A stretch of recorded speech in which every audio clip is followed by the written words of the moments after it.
మీ పేరు? ప్రవీణ్ బ్రో. మీ పేరు బ్రో? కిషోర్. ఇప్పుడు వ్యాలంటైన్స్ డే వస్తుంది కదా bro, lovers day special and bro. Valentine's ఎందుకు సెలబ్రేట్ చేసుకుంటారు? ఎందుకు సెలబ్రేట్ చేసుకుంటారు అంటే మాకేం తెలుస్తుంది. లవర్స్ వాళ్ళు ఎందుకు సెలబ్రేట్ చేసుకుంటారు ఏమో.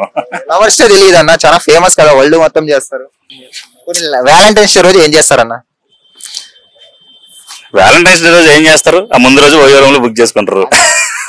మీరు చెప్పండి బ్రో, వ్యాలంటైన్స్ డే రోజు ఏం చేస్తారు? అదే చేస్తారన్న. ఏది అదే ఏదో ఓయో రూమ్ లో బుక్ చేసుకుంటాం, పార్కులకి వెళ్తాం.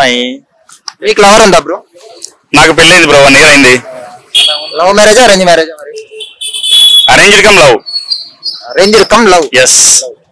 మీకు బ్రో లవర్ ఉందా? లేదు బ్రో. లేదు. సింగిలేనా? సింగిలే. పాస్ట్ లో ఏమన్నా ఫెయిల్యూర్ ఉందా? లవ్ ఫెయిల్యూర్ గానీ, బ్రేకప్ గానీ? ఈ single but is ready to mingle. అవునా బ్రో, అంతేనా? No bro, is roaming okay. For girl friend. ఒకవేళ ఒక స్ట్రేంజర్ అమ్మాయి వచ్చి వ్యాలంటైన్స్ డే రోజు మీకు ప్రపోజ్ చేస్తే మీరు ఏం చేస్తారు బ్రో? ఏం చేస్తా, నచ్చితే ఉంచుకుంటా, లేకపోతే ఉంచుకుంటావా? మరి ఏం చేస్తావు? నచ్చకపోతే వెళ్ళిపోమంట. అంటే ఏం చూస్తే నచ్చుతుంది? అంటే ఫేసా లేకుంటే క్యారెక్టరా? ఒక్క రోజులో క్యారెక్టర్ అయితే గుర్తుపట్టలేంగా. లవ్ అట్ ఫస్ట్ సైట్ మీద నమ్మకం ఉందా మీకు? నాకుంది బ్రో, నాకుంది. ఈ జనరేషన్ లో అయితే నాకైతే లేదు. కొంతమంది చూస్తే గుండెలో టంగ్ అని గంట కొట్టుకుంటది. మీకు ఎప్పుడైనా గంట కొట్టుకుందా బ్రో ఎవరిని చూసినప్పుడు? లేదు లేదు. మీకు క్రష్ ఎవరు ఉన్నారా? క్రష్ అంటే ప్రసన్న. ప్రసన్న వదనం జాయే. అంటే బ్రో ఈ వ్యాలంటైన్స్ డే కి ఎవరికైనా ప్రపోజ్ చేయాలనుకుంటున్నారా మీరు? నేను ఎవరికి చేయాలనుకోవట్లేదు బ్రో. ఎందుకని బ్రో? ఇంట్రెస్ట్ లేదు. మా వైఫ్ కి తెలియకపోతే నేను ఎవరికైనా చేద్దాం అనుకుంటున్నాను. అంటే మీ వైఫ్ తెలియకుండా ఎవరికన్నా? మీకు ఎవరన్నా ఇంకా ఉన్నారా బ్రో లవర్స్ కానీ అలా? లేరు బ్రో, ఎవరు లేరు. Only my wife. ఓన్లీ మీ వైఫ్. ఎస్. తెలిస్తే ఏమైతుంది బ్రో? ఒకవేళ తెలిస్తే ఏమైతుంది? మా వైఫ్ ఉన్న ప్లేస్ లో అమ్మాయి ఉంటది, మా వైఫ్ పోలీస్ స్టేషన్ లో ఉంటది. నేను కూడా ఉంటాడు అంతే. పోలీస్ స్టేషన్ లో మీరు కానీ ఉంటారు అలాగే? అది మా వైఫ్ తర్వాత దయ తెలిస్తే ఉండను, దయ తెలవకపోతే పోలీస్ స్టేషన్ లో నేను.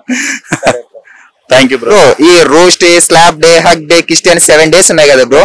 ఈ 7 days లో మీకు బాగా ఏ డే అంటే ఇష్టం bro? Hug day. Hug day. మీకు bro? Hug day. Hug day ఎందుకని? ఒక మనిషిని హగ్ చేసుకుంటే మనకి ఎన్ని బాధలున్నా, ఎన్ని కష్టాలున్నా, ఏదన్నా సరే ప్రశాంతంగా మర్చిపోయి ప్రపంచం అంతా మన చేతుల్లో ఉందని ఫీల్ అవ్వచ్చు. సేమ్ అన్న ఏదంటే కాపీ పేస్ట్ అంటారు. కాపీ పేస్ట్ కాదు, నిజమే అది.